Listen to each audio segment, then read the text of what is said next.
ஓம் சாந்தி 15-10-2023 காலை முரளி அவ்யக்த Bapdada revise date 18-1-96 Madhuban. முரளியின் தலைப்பு சதா சக்திசாலியாக இருப்பதற்கான எளிய விதி சுப சிந்தனை செய்யுங்கள் மற்றும் சுப சிந்தனையாளர் ஆகுங்கள்.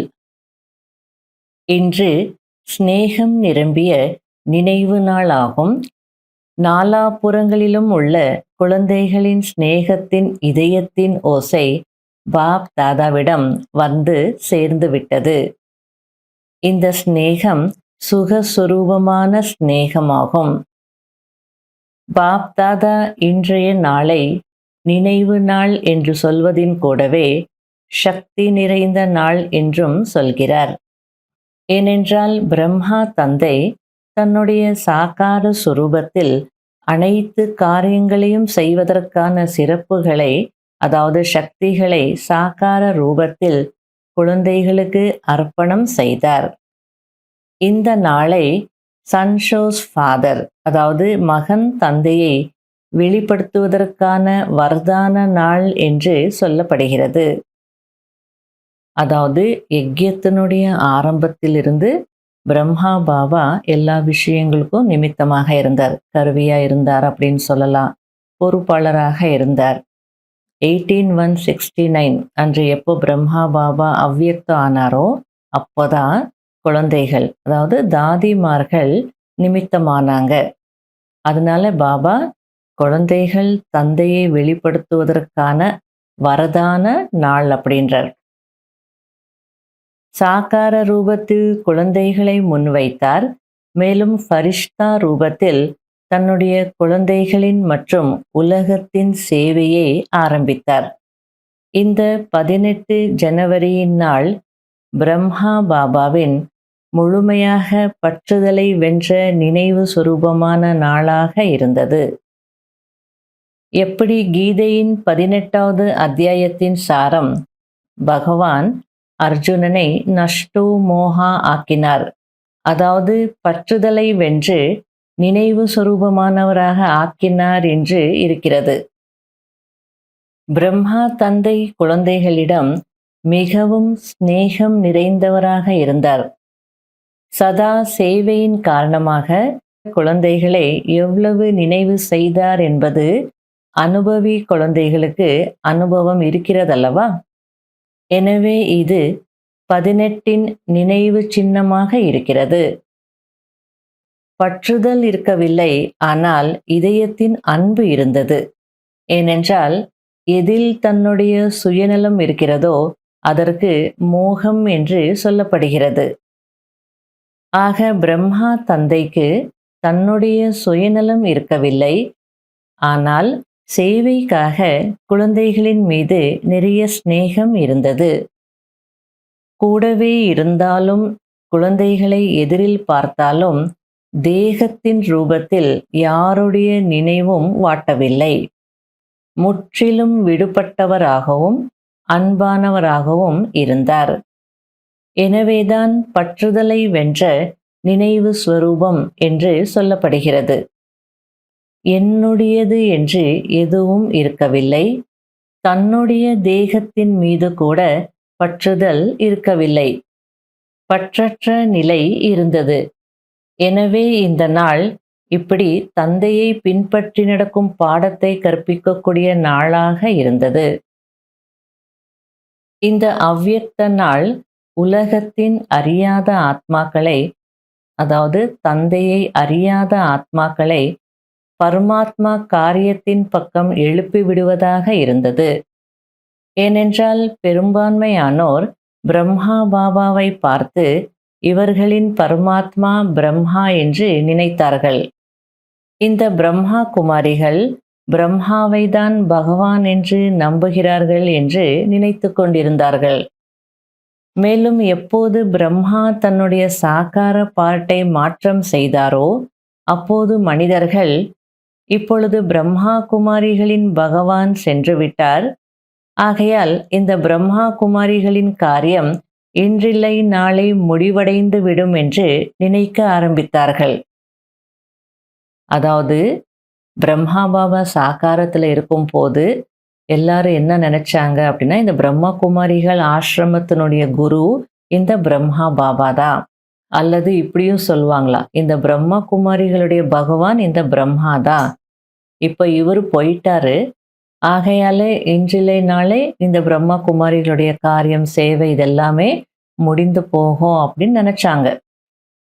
ஆனால் இந்த பிரம்மா மூலம் கூட செய்வித்தது பரமாத்மா தான் இப்போதும் இருக்கிறார், மேலும் கடைசி வரையும் இருப்பார் என்பதை நீங்கள் தெரிந்திருக்கிறீர்கள். ஆக இது பரமாத்மாவின் காரியமே அன்றி எந்த ஒரு மனிதனின் காரியம் அல்ல. இதை பிரம்மா பாபாவின் சாக்கார பார்ட் மாறிய பிறகு இவர்களை ஏதோ ஒரு சக்தி நடத்தி கொண்டிருக்கிறது என்று நினைத்தார்கள். அதாவது பிரம்மா பாபா இருக்கிற வரை அவர் பெரியவர், அனுபவஸ்தர், வைர வியாபாரியாக இருந்தவர், நிறைய அனுபவங்கள் இருக்கு, மற்ற விஷயங்கள்லயும் நிறைய அனுபவங்கள் இருந்ததுனால அவர் ஏதோ நடத்திட்டு இருக்கிறார் அப்படின்னு தான் நினைச்சாங்க. ஆனா எப்போ பிரம்மாவுடைய பார்ட் மாறியதோ அப்போதான் மனிதர்கள் இந்த பிரம்மா குமாரிகளை ஏதோ ஒரு சக்தி நடத்திட்டு இருக்கு அப்படின்னு நினைக்க ஆரம்பிச்சாங்க அப்படின்றார். இப்பொழுதும் கூட பாவம் அவர்கள் பரமாத்மாவை தெரிந்து கொள்ளவில்லை. ஆனால் ஏதோ ஒரு சக்தி காரியம் செய்து கொண்டிருக்கிறது. அது எந்த சக்தி அதையும் பார்த்து கொண்டிருக்கிறார்கள், யோசித்து கொண்டிருக்கிறார்கள். கடைசியிலோ புரிந்து கொள்ளதான் வேண்டும். ஆக இது யாருடைய காரியம்? பிரம்மா பாபாவினுடையதா அல்லது பிரம்மா மூலமாக பரமாத்மாவினுடையதா? யாருடைய காரியம்? எந்த குழந்தைகள் சாகார பாபாவிற்கு பிறகு வந்திருக்கிறார்களோ அவர்கள் பிரம்மா பாபா தன்னுடைய சாகார பார்ட்டை இவ்வளவு விரைவில் ஏன் முடித்து விட்டார் என்று நினைக்கிறார்கள். நாங்களும் பார்த்திருப்போம் அல்லவா, சந்தித்திருப்போம் அல்லவா என்று நினைக்கிறார்கள். அதாவது 1969க்கு அப்புறமா பிரம்மா பாபா அவ்வியக்த ஆன பிறகு யாரெல்லாம் பிகேஸ் ஆனாங்களோ அந்த குழந்தைகளுக்கெல்லாம் கண்டிப்பா ஏதோ ஒரு ஏக்கம் இருந்துகிட்டே தான் இருக்கும். நாங்க சாக்கார பாபாவை சந்திக்கல, பார்க்கல, ஏன் பாபா அவ்வளோ சீக்கிரமா அவருடைய பார்ட்டை முடிச்சிட்டாரு, இன்னும் கொஞ்ச நாள் இருந்திருந்தால் நாங்களும் பார்த்திருப்போம், நாங்களும் சந்தித்திருப்போமே அப்படின்னு நினைப்பாங்களாம். இப்படி யோசிக்கிறீர்கள் தானே? ஆனால் போன கல்பத்தின் வர்ணனையிலும் கௌரவ சேனைக்கு பொறுப்பு வகித்த மகா வீரர்களின் நன்மை யார் மூலமாக நடந்தது என்று சொல்லப்பட்டிருக்கிறது? சக்திகள் மூலமாக நடந்ததில்லையா? அதாவது மகாபாரதத்துல கௌரவ படையில பீஷ்மர் இருந்தார். அவருக்கு என்ன வரம் கிடைச்சிருந்தது அப்படின்னா, இச்சா மரணம் என்ற வரம் கிடைச்சிருந்தது. அதாவது அவர் எப்போ நினைக்கிறாரோ அப்போதான் அவர் சரீரத்தை விட முடியும். அப்படி இருக்கும்போது யாருமே அவரை அவ்வளோ ஈஸியா சாகடிச்சிட முடியாது, ஜெயிச்சிட முடியாது. ஆனாலும் அவருடைய ஒரு வீக் பாயிண்ட் என்ன அப்படின்னா, ஷிக்கண்டியை பார்க்கும்போது நான் என்னுடைய ஆயுதத்தை தியாகம் செய்திடுறேன் அப்படின்னு தியாகம் செய்துட்டார். அதுபோல இந்த கலியுகத்தில் இருக்கக்கூடிய பெரிய பெரிய பிரம்மாச்சாரிகள், பண்டிதர்கள், வித்வான்கள், இவங்கெல்லாம் ஜாம்பவான்கள் இருக்காங்க அப்படின்னா அவங்களெல்லாம் அவ்வளோ ஈஸியா ஜெயிச்சிட முடியாது. இந்த இடத்துல ஷிக்கண்டி அப்படின்னா அம்பிகா, அம்பாலிகா. அவங்க ஆணும் கிடையாது, பெண்ணும் கிடையாது. அவங்க முன்னாடி வந்து நிற்கும் போது அவங்க அவங்களுடைய ஆயுதங்களை தியாகம் பண்ணிடுவாங்க அப்படின்றார். அப்படின்னா பிரம்மா குமாரிகள் ஆத்மா இல்லையா, ஆணும் இல்லை பெண்ணும் இல்லை, ஆத்மா அந்த குமாரி ரூபத்துல போய் முன்னாடி நிற்கும் போது அவங்க அவங்களுடைய விஷயங்களெல்லாம் கண்டிப்பா தியாகம் செய்வாங்க. ஆகையால பாபா அந்த கௌரவ படையில பொறுப்பு வகித்த மகா வீரர்களுக்கு எப்படி நன்மை நடந்தது, யார் மூலமா நடந்தது? சக்திகள் மூலமாக தானே நடந்தது. அதுக்காக தான் பிரம்மா பாபா அவ்வியக்த ஆனார் அப்படின்னு புரிய வச்சிட்டு இருக்கிறார். அப்படி சக்திகளின் பார்ட் நாடகத்தில் சாகார ரூபத்தில் நிச்சயிக்கப்பட்டிருந்தது. மேலும் தூய்மை சக்தியின்றி இந்த உலகத்திற்கு நன்மை ஏற்படுவது அசம்பவம் என்பதை அனைவரும் ஏற்றுக்கொள்ளவும் செய்கிறார்கள். ஆக பிரம்மா பாபா ஃபரிஷ்தாவாக ஏன் ஆனார்? சாக்கார பாகம் ஏன் மாறியது? ஒருவேளை பிரம்மா பாபா ஃபரிஷ்தா ரூபத்தை தாரணை செய்யாமல் இருந்திருந்தால் இத்தனை ஆத்மாக்கள் நீங்கள் இங்கு வந்து சேர்ந்திருக்க முடியாது. ஏனென்றால் சூழ்நிலையின் தவறான யூகங்கள் இந்த உலகத்தில் ஆன்மீக புரட்சியின் காரியத்தை சாதாரணமானதாக ஆக்கிக் கொண்டிருந்தது. அதாவது பிரம்மா பாபாவுடைய பாட்டு ஏன் இவ்வளோ சீக்கிரமா முடிஞ்சிடுது அப்படின்ற கேள்விக்கு பதில் சொல்லிட்டு இருக்கிறார் பாபா. பிரம்மா ஒருவேளை ஃபரிஷ்தா ரூபத்தை தாரணை செய்யாமல் இருந்திருந்தால் இத்தனை ஆத்மாக்கள் நீங்கள் வந்து இங்கே சேர்ந்திருக்க முடியாது அப்படின்றார். பிரம்மா பாபா சாக்காரத்துல இருக்கும் போது ஒரு எல்லை இருந்தது. இந்த இடங்களுக்கு தான் போக முடியும், இந்த இடத்துல தான் சேவை செய்ய முடியும், மதுபனை விட்டு வெளியில போகக்கூடாது அப்படின்னு பாபா ரூல் போட்டிருந்தார். இது சிவ் பாபாவுடைய சரீரம், ஆகல வெளியில எங்கேயும் போகக்கூடாது அப்படின்னு இருந்தது. அப்போ பிரம்மா பாபா ஸ்தூலத்துல எங்கேயும் போய் சேவை செய்யறதுக்கான பார்ட் இல்லை. பிரம்மா பாபா இது போல பரிஷ்டா ஆனதுனால அந்த எல்லைக்குட்பட்ட பார்ட் எல்லைக்கு அப்பாற்பட்ட பார்ட்டாக மாறினதுனால தான் இத்தனை ஆத்மாக்கள் நீங்க மதுபனுக்கு வந்து இங்க சேர்ந்திருக்கீங்க அப்படின்றார். ஏன்னா உலகத்தினுடைய சூழ்நிலைகள் அப்படி இருந்தது. தவறான யூகங்கள். பிரம்மகுமாரிஸா அங்க போகக்கூடாது, அங்க கணவன் மனைவியை சகோதரன் சகோதரியாக ஆக்கிடுவாங்க, குடும்பத்துல இருக்கிறவங்க போனாங்க அப்படின்னா அவங்க திரும்பி வரவே மாட்டாங்க, அதில் போய் சேர்ந்துருவாங்க, இப்படியெல்லாம் தவறான யூகங்கள் வந்து பரவி இருந்தது. ஆகையால என்ன ஆன்மீக அந்த புரட்சி செய்ய வேண்டியதாக இருந்ததோ அது வந்து ஃபாஸ்டாக நடக்கலை, ஸ்லோவா இருந்தது. எப்போ பிரம்மா பாபா அவ்வியக்த ஆனாரோ அப்போதான் சேவை வந்து ஃபாஸ்டா நடக்க ஆரம்பிச்சிருக்கு. ஃபாரின் சேவை கூட பிரம்மா பாபா அவ்வியக்த ஆன பின்னாடி தான் நல்லா வந்து நடந்திருக்கு. எனவே பிரம்மா பாபா ஃபரிஷ்தா ஆகுவது அதிகத்திலும் அதிகமாக குழந்தைகளின் பாக்கியம் திறப்பதற்கான காரணமாக இருந்தது. உங்க எல்லாருடைய பாக்கியமும் திறக்க வேண்டியதா இருந்தது. அதனால தான் இந்த பிரம்மா பாபா அவ்வியக்தம் ஆனார் அப்படின்னு சொல்லிட்டு இருக்கிறார். இப்பொழுது ஃபரிஷ்தா ரூபத்தில் சேவையின் அதிவேகத்தை நீங்களும் பார்த்து கொண்டிருக்கிறீர்கள் தான் அல்லவா? வேகம் அதிகரித்ததா அல்லது குறைந்து விட்டதா? அதிகரித்ததல்லவா? அதிகரித்தது. அதனால்தான் நீங்கள் இங்கு வந்து சேர்ந்து விட்டீர்கள். இல்லை என்றால் மிகவும் நன்றாக தூங்கிக் கொண்டிருந்திருப்பீர்கள். இது போன்ற நினைவு நாள் என்றால் வெளி உலக மனிதர்கள் அவர் போய்விட்டார் அவர் போய்விட்டார் என்று அனுசரிக்கிறார்கள் அல்லவா? இங்கு அந்த மாதிரி இல்லை அல்லவா? ஆனால் நமக்கு நாமும் கூட பிரம்மா தந்தையைப் போல் பற்றுதலை வென்ற நினைவு சொரூபமாக ஆக வேண்டும், தந்தையை பின்பற்ற வேண்டும் என்ற ஊக்கம் உற்சாகம் வருகிறது.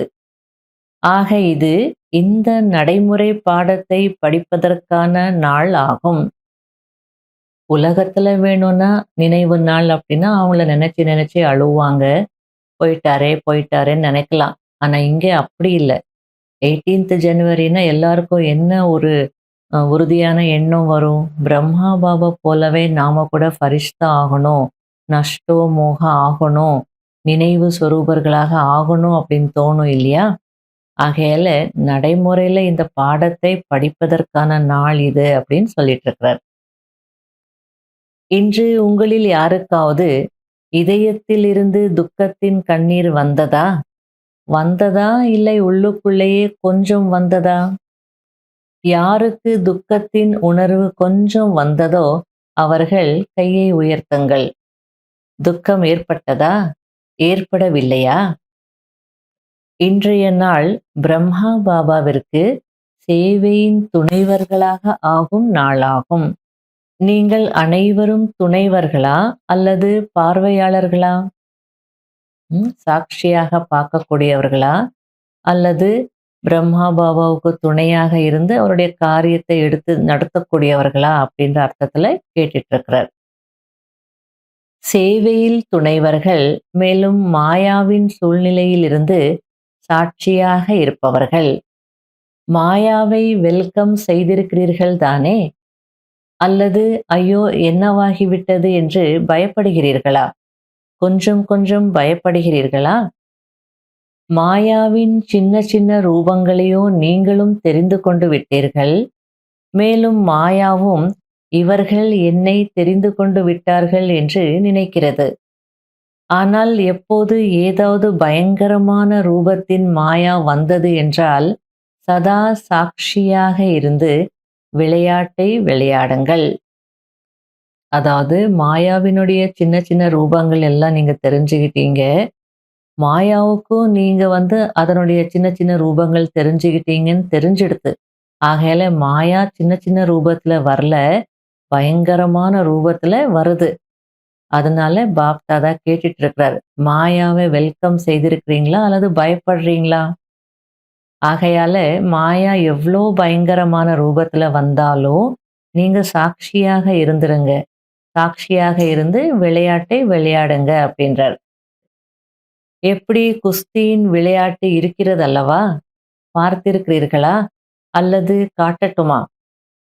அதாவது குஸ்தி அப்படின்னா பாக்ஸிங் அல்லது மல்யுத்தம். அதை பற்றி உங்களுக்கு தெரியும் தானே? பார்த்திருக்கிறீங்க தானே? பார்க்கலன்னா சொல்லுங்க, காட்டட்டுமா அப்படின்றார். இங்கு குழந்தைகள் செய்து காண்பிக்கிறார்கள் அல்லவா? இந்த சின்ன குழந்தைகள் கல்ச்சரல் ப்ரோக்ராம்ஸ்ல செய்றாங்க இல்லையா? ஆக அதுபோல் குஸ்தியின் விளையாட்டை விளையாடிக் கொண்டிருக்கிறீர்கள். நன்றாக அடியுங்கள், பயப்படாதீர்கள். விளையாட்டுதான். ஆக பார்வையாளராகி விளையாடுவதில் மகிழ்ச்சி ஏற்படுகிறது. ஆனால் மாயா வந்துவிட்டது, மாயா வந்துவிட்டது என்றால் பயந்து விடுகிறீர்கள். மாயாவில் இப்பொழுது கொஞ்சம் கூட பலமே இல்லை. வெளியில் பார்ப்பதற்கு மட்டும் புலியின் ரூபமாக இருக்கிறது. ஆனால் அது பூனையாக கூட இல்லை. உங்களை பயமுறுத்துவதற்காக மட்டும் பெரிய ரூபத்தை எடுத்து வருகிறது.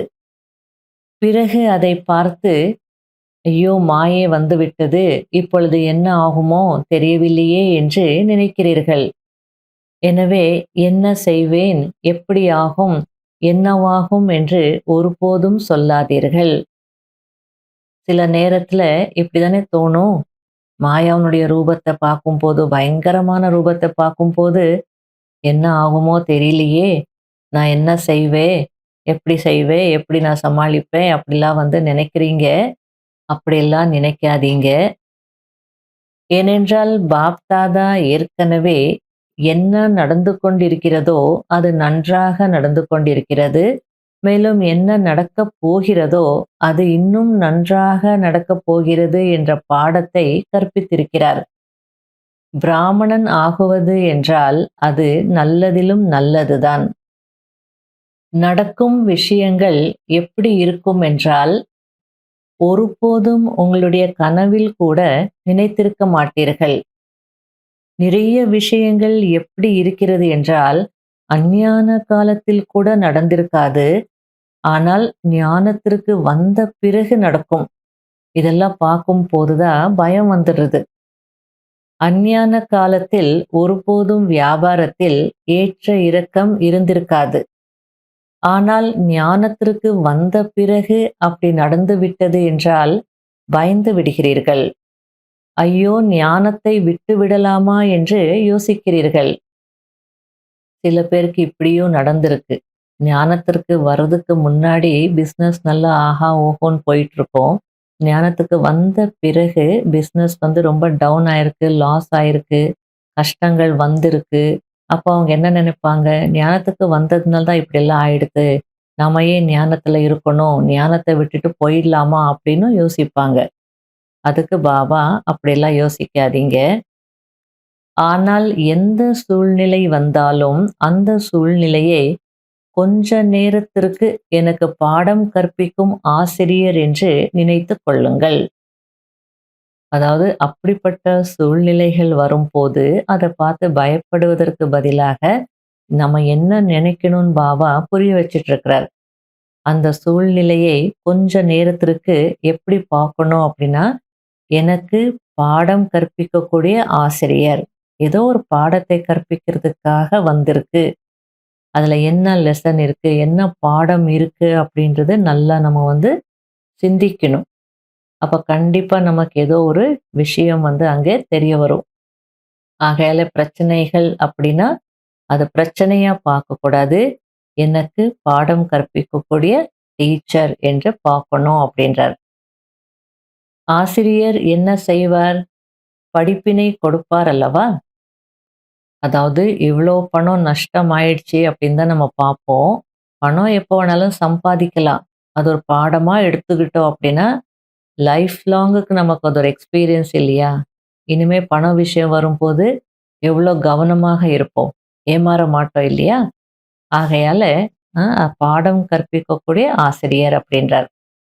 மேலும் சூழ்நிலை உங்களை விசேஷமாக 2 சக்திகளின் அனுபவியாக ஆக்குகிறது.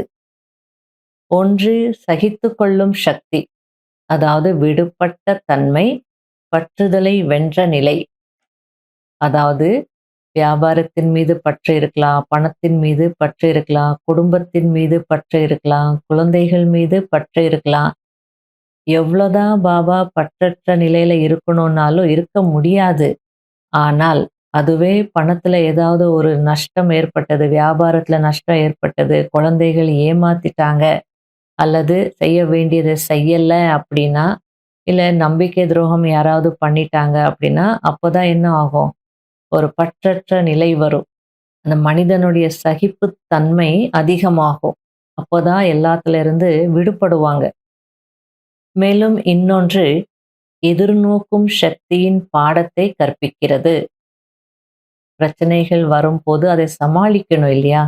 சமாளிக்க சமாளிக்க தானே நமக்கு ஒரு சக்தி கிடைக்கும். ஆகையால பிரச்சனைன்னு பார்க்காதீங்க. இந்த பிரச்சனைகள் நமக்கு அந்த எதிர்நோக்கும் சக்தியினுடைய பாடத்தை கற்பிக்கிறது அப்படின்னு நினைங்க அப்படின்றார்.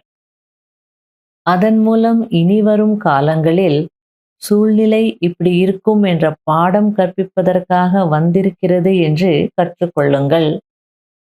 மேலும் நான் ட்ரஸ்டி, என்னுடையது என்று எதுவும் இல்லை என்று யார் சொல்லிக்கொண்டே இருக்கிறார்களோ அது உண்மைதானே, ஏமாற்றவில்லை தானே? அதாவது இந்த மாதிரி சூழ்நிலைகள் வருது அப்படின்னா அப்போதான் நான் எப்படி இருக்கிறேன்றது என்னை சோதிக்க முடியும்.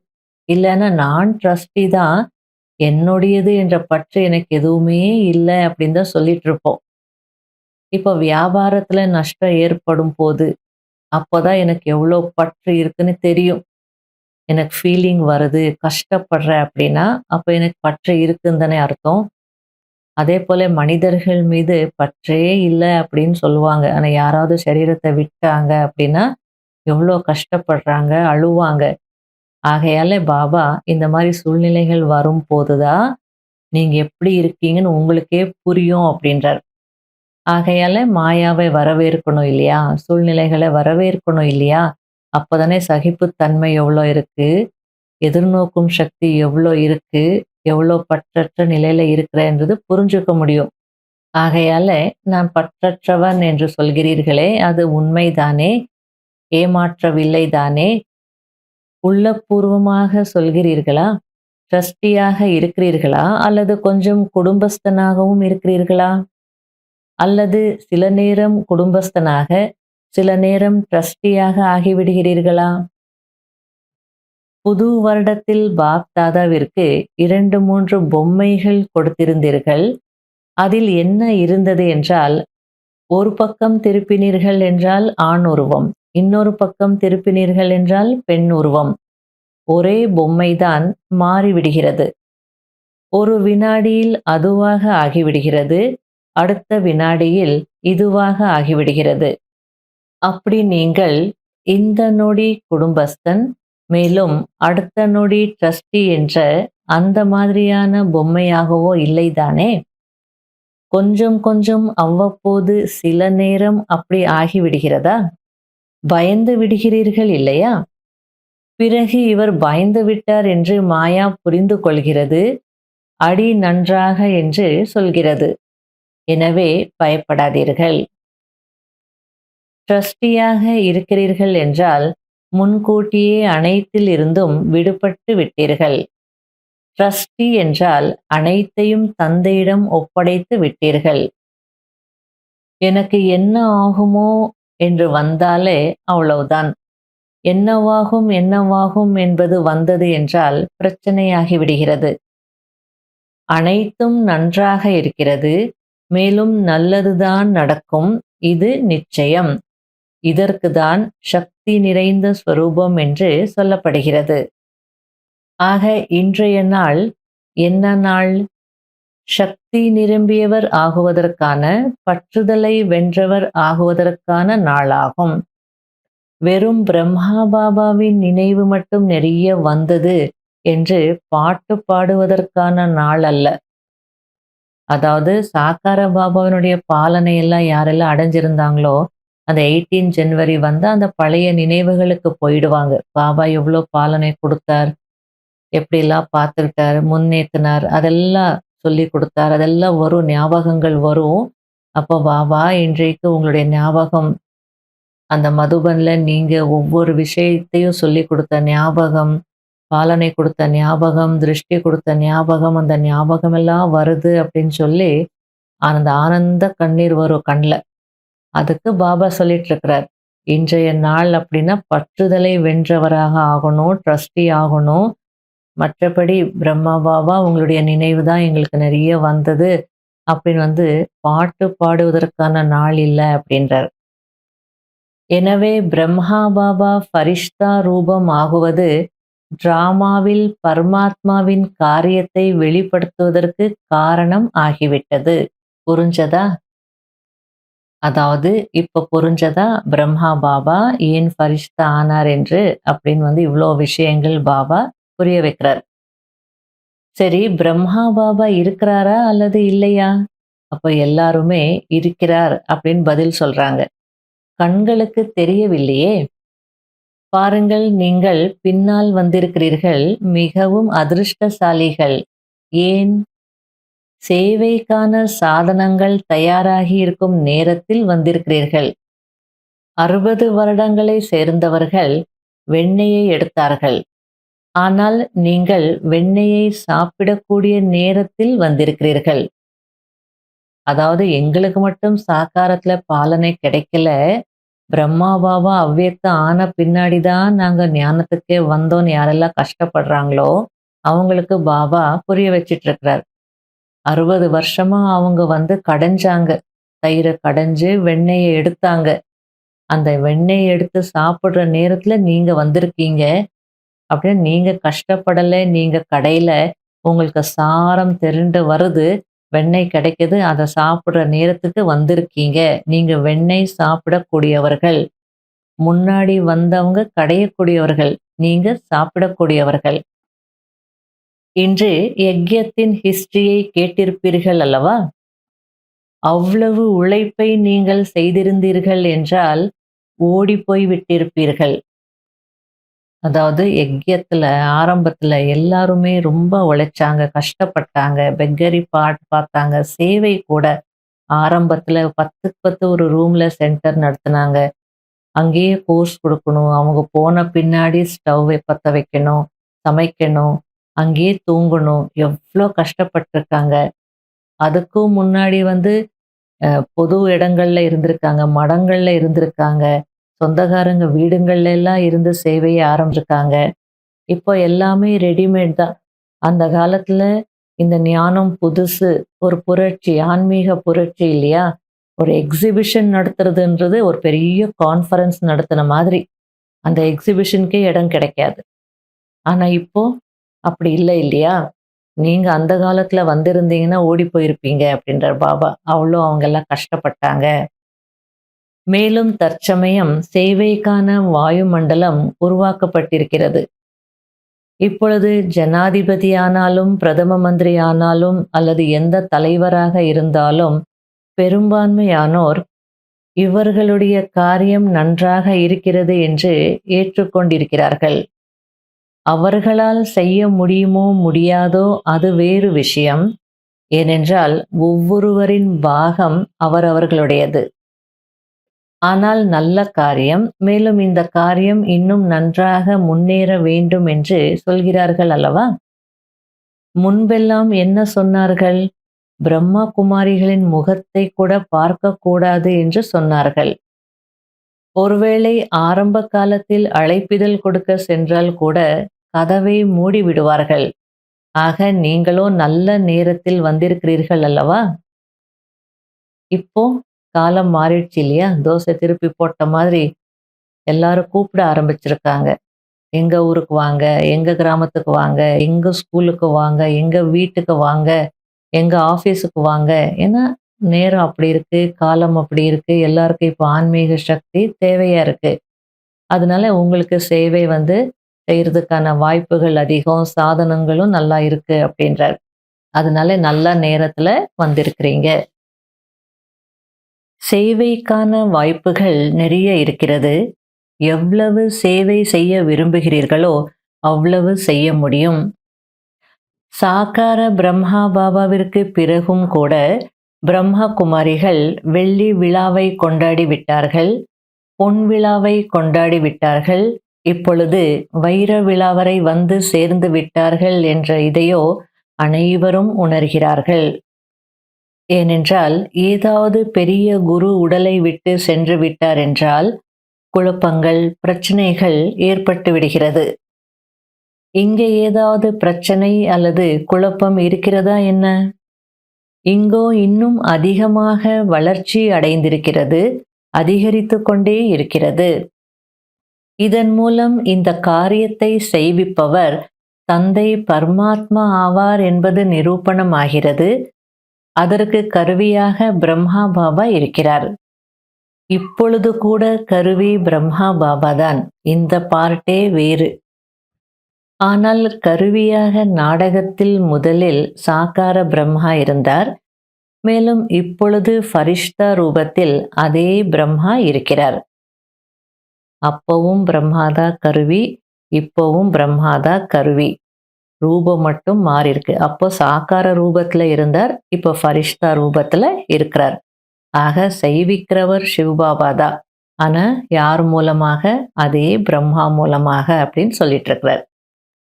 இந்த பார்ட்டோ இடையிடையே குழந்தைகளை பாலனை செய்வதற்காக நிமித்தமாக இருக்கிறது. மற்றபடி படைப்பவர் பிரம்மாதான். மேலும் படைப்பின் காரியத்தில் இப்பொழுது கடைசி வரையிலும் கூட பிரம்மாவின் பாட்டு தான் இருக்கிறது. எவ்வளோ அழகா பாபா பிரம்மாவனுடைய பார்ட்டை பற்றி சொல்லிட்டு இருக்கிறார். அப்பவும் சரி இப்பவும் சரி படைப்பவர் பிரம்மாதா. அதாவது சிவபாபா பிரம்மா மூலமாக தான் எல்லாத்தையும் படைப்பார். பிரம்மாதா அதுக்கு நிமித்தமாக இருக்கிறார். பரிஷ்தா ரூபமாக இருந்தாலும் இப்போவும் அவர் மூலமாக தான் எல்லாம் நடக்குது. இடையிடையே குல்சார் தாதியினுடைய சரீரத்தில் பாப்தாதா வரார் அப்படின்னா குழந்தைகளுக்கு பாலனை செய்வதற்காக. ஆக அந்த பார்ட் இடையே கொஞ்சம் நிமித்தமாக இருக்கு, அவ்வளோதான். மற்றபடி கடைசி வரையிலும் பிரம்மா பாபாவுடைய பார்ட்டு தான் அப்படின்றார். ஆக இன்று நாள் முழுவதிலும் யாரிடம் மாயா வந்தது? எந்த பேரன் பேத்திகளின் நினைவும் வரவில்லை தானே? ஆக சதா இதுபோல் சக்திசாலியாக இருங்கள். மேலும் அதற்கு அனைத்தையும் விட சுலபமான விதியாகிய 2 வார்த்தைகளை நினைவில் வைத்துக் கொள்ளுங்கள். 2 வார்த்தைகள் நினைவில் இருக்க முடியும் தானே? முழு முரளியை மறந்துவிட்டாலும் 2 வார்த்தைகளை நினைவில் வையுங்கள். மேலும் நடைமுறையில் செய்து கொண்டே இருங்கள். அந்த 2 வார்த்தைகளை தெரிந்தும் இருக்கிறீர்கள். ஒன்றும் புதிய விஷயம் இல்லை. ஒன்று சுப சிந்தனை. நெகட்டிவையும் பாசிட்டிவாக மாற்றுங்கள். இதற்கு தான் சுப சிந்தனை என்று சொல்வது. நெகட்டிவ் பாசிட்டிவாக ஆக முடியுமா? அதாவது எதிர்மறை நேர்மறையாக ஆக முடியுமா? மாற்ற முடியுமா? செயல்கள் செய்து கொண்டிருக்கும் போது சுப சிந்தனை இருந்ததா என்று இதை மட்டும் சோதனை செய்யுங்கள். மேலும் 2வது, அனைவருக்காகவும் சுப சிந்தனையாளர் ஆகுவது. சுப சிந்தனை மற்றும் சுப சிந்தனை செய்பவர் இரண்டிற்கும் சம்பந்தம் இருக்கிறது. அதாவது சுப சிந்தனை செய்பவர்கள்தான் சுப சிந்தனையாளர்கள், அல்லது சுப சிந்தனையாளர்கள் தான் சுப சிந்தனை செய்வாங்க. இன்டர்லிங்க் இருக்கு அப்படின்றார். ஒருவேளை சுப சிந்தனை இல்லை என்றால் சுப சிந்தனையாளராகவும் ஆக முடியாது. எனவே இந்த 2 விஷயங்களில் கவனம் வைக்க வேண்டும். புரிந்ததா? என்ன செய்வீர்கள்? இதை மட்டும் மறந்து விடாதீர்கள். ஏனென்றால் இப்பொழுது அப்படிப்பட்ட நிறைய பிரச்சனைகள் இருக்கிறது, மனிதர்களும் இருக்கிறார்கள். அவர்கள் உங்களுடைய வார்த்தைகளின் மூலம் புரிந்து கொள்வதில்லை. ஆனால் சுப சிந்தனையாளராகி நல்ல எண்ணங்களின் வைப்ரேஷன்ஸை கொடுத்தீர்கள் என்றால் மாறிவிடுகிறார்கள் என்பது பார்க்கப்படுகிறது. மேலும் ஒரு விஷயத்தில் இருந்து விடுபடவும் வேண்டும். இந்த பிராமண வாழ்க்கையில் விடுபடக்கூடியவர்கள்தான் அல்லவா? விடுபடுவதற்கான 9 விஷயங்களை கூறியிருக்கிறோம். ஒருவேளை இந்த 9 விஷயங்களிலிருந்து விடுபட்டு விட்டீர்கள் என்றால் 9 ரத்தினங்கள் ஆக முடியும். நவரத்னங்கள் ஃபேமஸ் இல்லையா? எனவே இன்று பாப்தாதா ஒரு விஷயத்தை நினைவூட்டுகிறார். ஷரீரத்திற்கு ஏதாவது நோய் இருந்தது என்றால், மனதின் புயல் இருந்தது என்றால், அதாவது உடலில் அலைச்சல் இருந்தது என்றால், குடும்பத்தில் குழப்பம் இருந்தது என்றால், சேவையிலும் ஏதாவது அலைச்சல் இருந்தது என்றால், அப்போது எந்தவிதமான குழப்பத்திலும் அலைச்சலிலும் மனசோர்வு அடையக்கூடியவராக ஒருபோதும் ஆகிவிடாதீர்கள். பெரிய மனம் உடையவராக ஆகுங்கள். தந்தையின் மனம் எவ்வளவு பெரியது, சிறியதா என்ன? தந்தை பெரிய மனமுடையவர், ஆனால் குழந்தைகள் சிறிய மனமுடையவராக ஆகிவிடுகிறார்கள். நோய் வந்தது என்றால் வலிக்கிறது வலிக்கிறது என்று அழ ஆரம்பித்து விடுகிறார்கள். ஆக மனச்சோர்வு அடைவதுதான் அதற்கு மருந்தா? நோய் சென்று விடுமா அல்லது அதிகரிக்குமா? அதாவது நோய் வந்தது அப்படின்னு சொல்லி நீங்க மனச்சோர்வு அடைஞ்சீங்கன்னா நோய் அதிகமாகுமா இல்லை குணமாகுமா அப்படின்னு கேட்குறார். வலி வந்து விட்டது என்றால் கணக்கு வழக்கு வந்து விட்டதல்லவா? ஆனால் மனச்சோர்வு அடைவதினால் நோயை அதிகரித்து விடுகிறீர்கள். எனவே தைரியம் உடையவராக ஆகுங்கள். அப்போது தந்தையும் உதவி செய்பவராக ஆகுவார். ஆனால் நீங்கள் ஐயோ நான் என்ன செய்வேன் என்ன செய்வேன் என்று அழுகிறீர்கள். தந்தை உதவி செய்யவில்லை என்று நினைக்கிறீர்கள். அந்த மாதிரி செய்யாதீர்கள். யார் தைரியம் வைக்கிறார்களோ அவர்களுக்கு உதவி கிடைக்கிறது. முதலில் குழந்தைகளின் தைரியம், பிறகு தந்தையின் உதவி. ஆக தைரியத்தை இழந்து விடுகிறீர்கள். பிறகு தந்தையின் உதவி கிடைக்கவில்லை என்று நினைக்கிறீர்கள். பாபாவும் தேவையான நேரத்தில் உதவி செய்வதே இல்லை என்று யோசிக்க ஆரம்பித்து விடுகிறீர்கள். எனவே பாதி வாக்கியத்தை மட்டும் நினைவு செய்யாதீர்கள். அதாவது பாபா என்ன சொல்லியிருக்கிறார்? தைரியம் உங்களுடையது, உதவி என்னுடையது. நாம தைரியம் வைக்காம பாபா உதவி செய்யவே இல்லை அப்படின்னா, ஆகையால பாபா செலக்டிவ் லிஸ்னிங் வேண்டாம், பாதியை மட்டும் பிடிச்சிக்காதீங்க. பாபா உதவி செய்பவர்தான், ஆனால் யாருக்கு? முதலில் அதை உணர வேண்டும். நிறைய பேருக்கு பாபாவுடைய உதவின்னா என்னன்னே தெரியாது. யாருக்காவது நோய் வந்திருந்தது அப்படின்னா பாபா அந்த நோயை குணப்படுத்தலை, எனக்கு உதவியே செய்யலை அப்படின்னு சொல்லுவாங்க. பண கஷ்டம் இருந்ததுன்னா எனக்கு பண கஷ்டம் இருந்துக்கிட்டே இருக்கு, பாபா உதவியே செய்யறதில்லை அப்படின்வாங்க. குடும்பத்தில் பிரச்சனைகள் இருந்தது, சண்டை சச்சரவுகள் இருந்ததுன்னா இந்த பிரச்சனைகள் தீரவே இல்லை, பாபா உதவியே செய்யலை அப்படின்வாங்க. பாபாவினுடைய உதவி அப்படின்னா பாபா நல்ல ஞானத்தை புரிய வைக்கிறார். அதை நம்ம புரிஞ்சுக்கணும். மேலும் யோகா பண்ணணும், பாபாவை நினைக்கணும். அப்போ பாபா சக்தி கொடுப்பார். எந்த சூழ்நிலையிலும் பாபா கைவிட மாட்டார். சூழ்நிலை மாறாம கூட இல்லை, ஆனா அதை ஃபேஸ் பண்றதுக்கான சக்தி பாபா கொடுத்துட்டே இருக்கிறார். நிழல் கொடை போல பாபா நம்மளை காப்பாத்திட்டே இருப்பார். ஏன்னா அந்த சூழ்நிலைகள் இப்ப நம்ம முன்னாடி வந்திருக்கு அப்படின்னா நம்ம செய்த பாஸ்ட் கர்மா, நம்முடைய பாஸ்ட் அல்லது நம்முடைய கடந்த காலம் நம்முடைய நிகழ்காலமாக நம்ம முன்னாடி வந்திருக்கு. அதை நாம செய்திருக்கிறோம். நாம தான் ஃபேஸ் பண்ணணும்.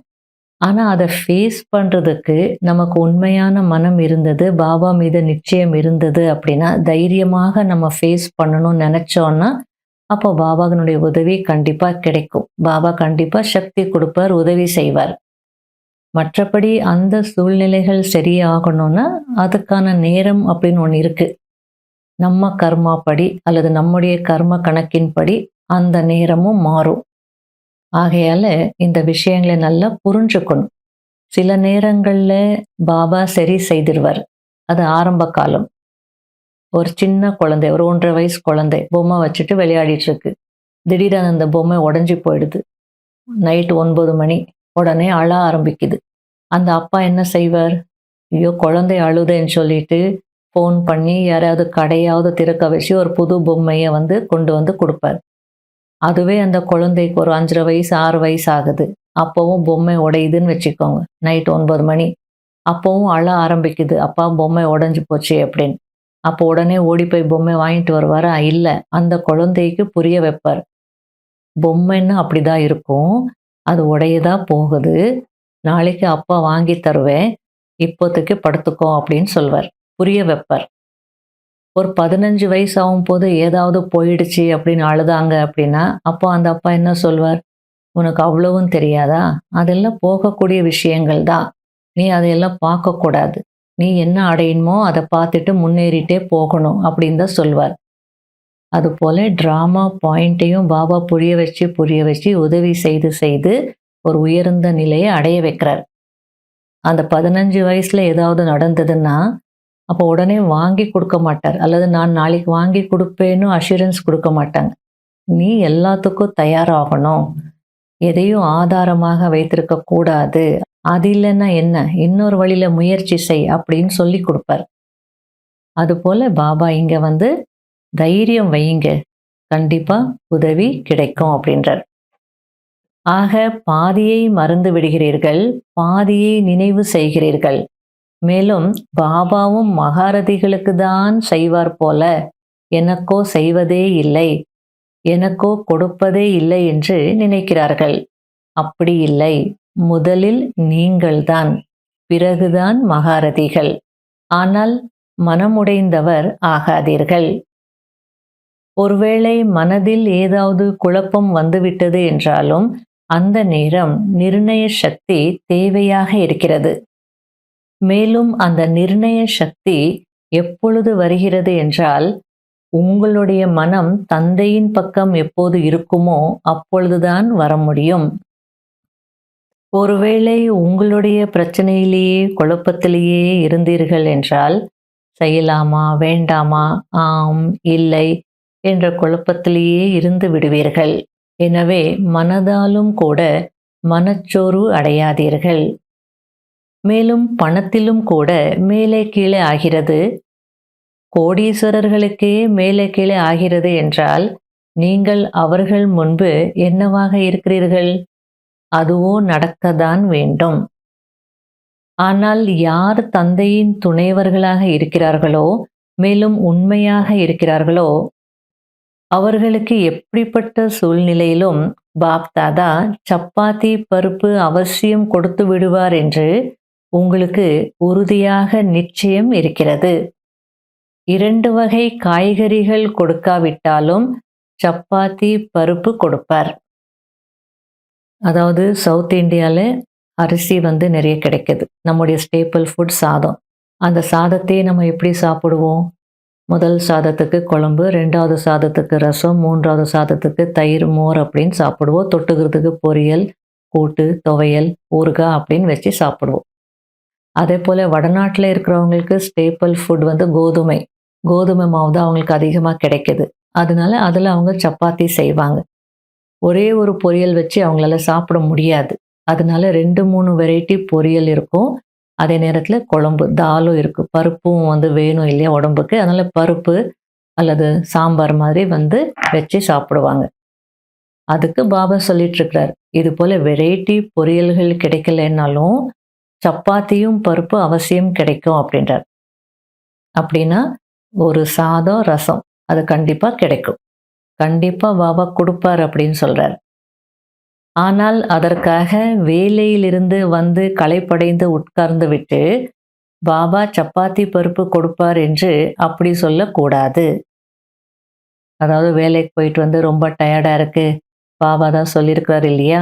எப்படிப்பட்ட சூழ்நிலையிலையும் நான் சப்பாத்தி பருப்பு குடுக்குறேன்னு சொல்லிட்டு அப்படி நினைக்கக்கூடாது.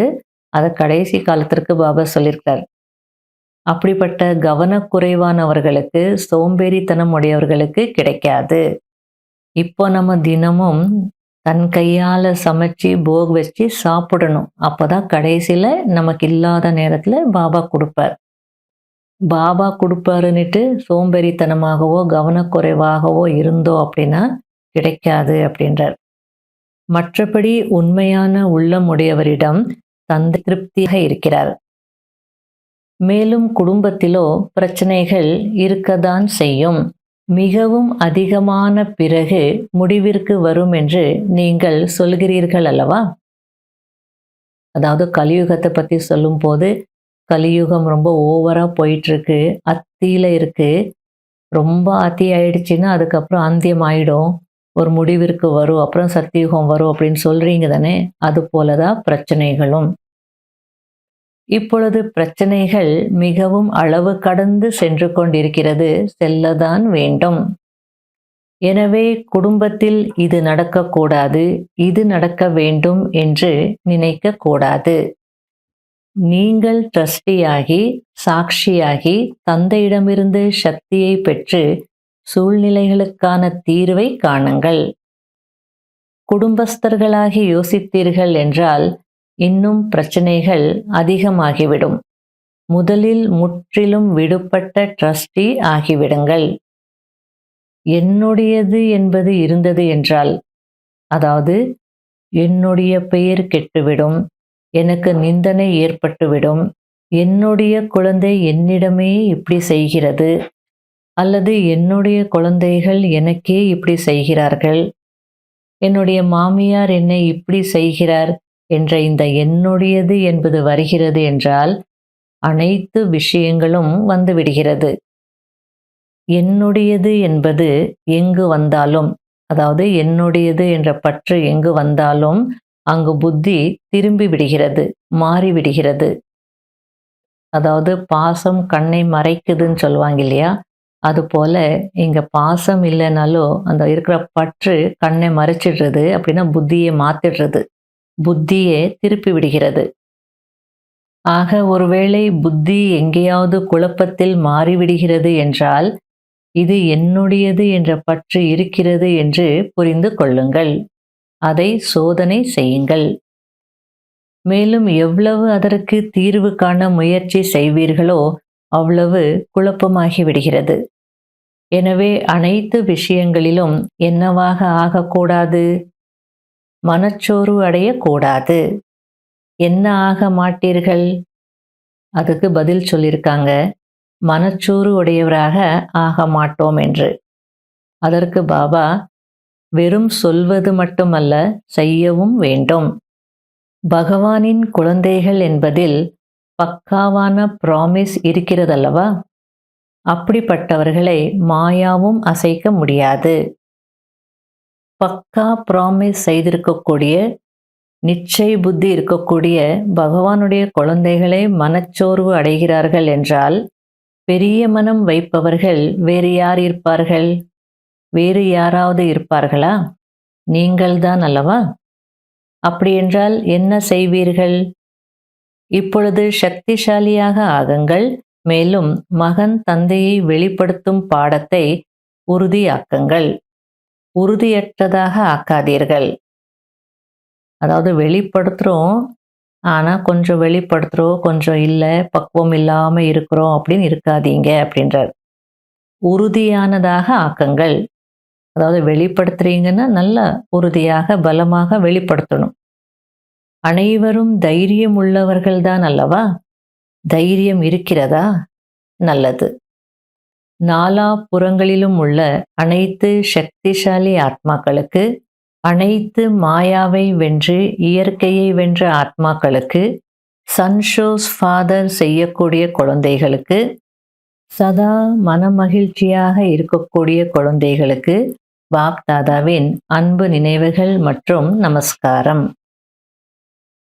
இன்று அயல்நாட்டு குழந்தைகளும் அதிகம் நினைவில் வருகிறார்கள். அனைவருடைய மனமும் மதுபனத்தில் ஈடுபட்டிருக்கிறது. பாப் தாதாவும் அனைத்து குழந்தைகளையும் நேரில் பார்த்து பிரத்யேகமான நினைவு மற்றும் சேவைக்கான அன்பு நினைவுகளையும் தருகிறார். பாப் தாதா 9 ரத்னங்களில் வருவதற்காக 9 விஷயங்களிலிருந்து விடுபட வேண்டும் என்ற சமிகையை கொடுத்தார். அவைகள்: 1. கோபத்திலிருந்து விடுபடுவது. 2. வீண் எண்ணங்களிலிருந்து விடுபடுவது. 3. பற்றில் இருந்து விடுபடுவது. 4. பிறருடைய வழி, பிறரை பற்றிய சிந்தனை, பிறரை பார்ப்பது, இவைகளிலிருந்து விடுபடுவது. 5. அபிமானம் மற்றும் அவமானத்திலிருந்து விடுபடுவது. 6. குழப்பங்களிலிருந்து விடுபடுவது. 7. வீண் பேச்சு, டிஸ்டர்ப் செய்யக்கூடிய பேச்சிலிருந்து விடுபடுவது. 8. அதிருப்தியான மகிழ்ச்சியற்ற தன்மையிலிருந்து விடுபடுவது. 9. மனச்சோர்விலிருந்து விடுபடுவது. வர்தானம்: டபுள் லைட் மனநிலை மூலம் பறக்கும் கலையின் அனுபவம் செய்யக்கூடிய அனைத்து பந்தனங்களிலிருந்து விடுபட்டவர் ஆகுங்கள். போகும் போதும் வரும்போதும் நான் டபுள் லைட் மனநிலையில் இருக்கக்கூடிய ஃபரிஷ்தாவாக இருக்கிறேன் என்ற இந்த நினைவு இருக்கட்டும். ஃபரிஷ்தா என்றால் பறக்கக்கூடியவர்கள். லேசான பொருள் எப்போதும் மேலே செல்லும், கீழே வராது. அரைக்கல்பமாக கீழே இருந்தீர்கள், இப்போது இது பறக்குவதற்கான நேரம். எனவே எந்த பாரமும் பந்தனமும் இல்லைதானே? தன்னுடைய பலவீன சம்ஸ்காரத்தின், வீண் எண்ணங்களின், தேக பற்றின் பந்தனம் அல்லது சுமை நீண்ட காலமாக இருந்து கொண்டே இருக்கிறது என்றால் இறுதியில் அது கீழே கொண்டு வரும். எனவே பந்தனத்திலிருந்து விடுபட்டவராகி டபுள் லைட் மனநிலையில் இருப்பதற்கான பயிற்சி செய்யுங்கள். ஸ்லோகன்: யாரிடம் சுத்த எண்ணங்களின் சக்தி சேமிப்பாகி இருக்கிறதோ அவர்களால் தான் மனசா சேவை செய்ய முடியும். குறிப்பு: இன்று 3வது ஞாயிற்றுக்கிழமை, அகில உலக யோகா தினம். மாலை 6:30 மணி முதல் 7:30 மணி வரை சகோதர சகோதரிகள் அனைவரும் யோகத்தில் நான் தெய்வீக ஈர்ப்பு நிறைந்த ஆத்மா, உலகவானில் மின்னிக்கொண்டிருக்கிறேன், என்னுடைய தெய்வீக மற்றும் தூய்மையினால் ஆத்மாக்களுக்கு காட்சி கிடைக்கிறது, என்னுடைய வழியின் ஒளியால் அலைந்து திரிந்து கொண்டிருக்கும் ஆத்மாக்கள் மீண்டும் சத்திய வழியில் ஈடுபட்டு கொண்டிருக்கிறார்கள் என்று அனுபவம் செய்யுங்கள். இன்றைய அவ்யக்த சமிகை: சேவையில் வெற்றி அடைவதற்கு சமர்ப்பண பாவம் மற்றும் கவலையற்ற மனநிலை இருக்க வேண்டும். சேவையில் சிறிதும் கூட என்னுடையது என்ற உணர்வு கலக்கக்கூடாது. எந்த விஷயத்தை பற்றியும் கவலைப்படக்கூடாது. ஏனென்றால் கவலைப்படுபவர்கள் நேரத்தையும் இழக்கிறார்கள், சக்தியையும் இழக்கிறார்கள். சக்தி வீணாகி விடுகிறது, மேலும் காரியத்தையும் கெடுத்து விடுகிறார்கள். அவர்கள் எந்த காரியத்திற்காக கவலைப்படுகிறார்களோ அந்த காரியமே கெட்டு விடுகிறது. ஆகையால சமர்ப்பண பாவம், கவலையற்ற மனநிலை, இந்த நிலையில இருந்து சேவை செய்தா கண்டிப்பா வெற்றி கிடைக்கும் அப்படின்னு சொல்றார். ஓம் சாந்தி.